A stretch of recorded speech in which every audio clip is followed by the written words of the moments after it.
नमस्कार दर्शकों लोकसभा में बुधवार को वक्फ संशोधन विधेयक पेश करने के दौरान मोदी सरकार में अल्पसंख्यक मामलों के मंत्री किरण रिजिजू ने बेहद अहम तथ्य को सामने रखा।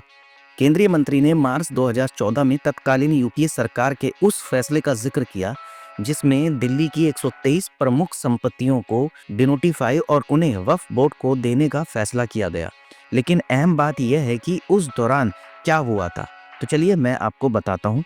केंद्र सरकार के शहरी विकास मंत्रालय ने उस समय 123 संपत्तियों को डिनोटिफाई करने और दिल्ली वक्फ बोर्ड को मालिकाना हक ट्रांसफर करने के लिए एक ड्राफ्ट कैबिनेट नोट तैयार किया गया। इसमें 1911-1915 में ब्रिटिश सरकार द्वारा इन संपत्तियों के किए गए अधिग्रहण को रद्द कर दिया गया था। इनमें से कुल 61 संपत्तियां भूमि और विकास विभाग के पास थी, जबकि बची हुई दिल्ली विकास प्राधिकरण के पास थी, यानी कि डीडीए के पास। इन संपत्तियों को मार्च 2014 में ट्रांसफर किया गया और ऐसा लोकसभा चुनाव के लिए आदर्श आचार संहिता के लागू होने से एक रात पहले किया गया था। 2014 में लोकसभा चुनाव में बीजेपी की जीत हुई।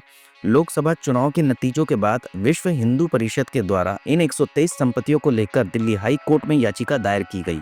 याचिका दायर किए जाने के बाद एनडीए सरकार ने 123 संपत्तियों को ट्रांसफर किए जाने की जांच शुरू की और दावा किया कि ऐसा करने के पीछे राजनीतिक वजह थी। विश्व हिंदू परिषद ने याचिका में कहा था कि जिन संपत्तियों का अधिग्रहण किया गया, कब्जा होने के बाद वह सरकार के पास आ गई है, उन्हें लैंड एक्विजिशन एक्ट के द्वारा 48 का इस्तेमाल करते हुए अधिग्रहण से मुक्त नहीं किया जा सकता।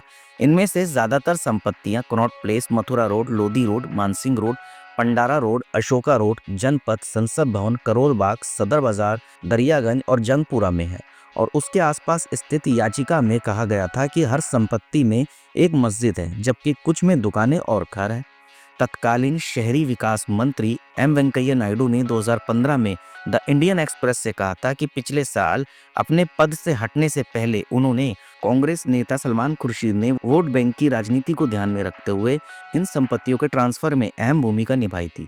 ये बताना जरूरी होगा कि जनवरी 2013 में तत्कालीन अटॉर्नी जनरल जी वानती ने उस वक्त की यूपीए सरकार को सलाह दी थी कि संपत्तियों के ट्रांसफर का प्रस्ताव कानूनी रूप से ठीक नहीं है, जिसके बाद अल्पसंख्यक मामलों के मंत्रालय ने सेंट्रल वक्फ काउंसिल के तहत विशेषज्ञों की एक समिति का गठन किया था।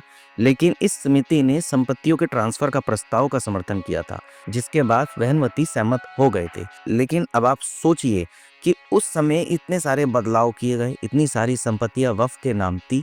आखिर कांग्रेस ने ऐसा क्यों किया, किस लिए किया? इसका जवाब कांग्रेस थे।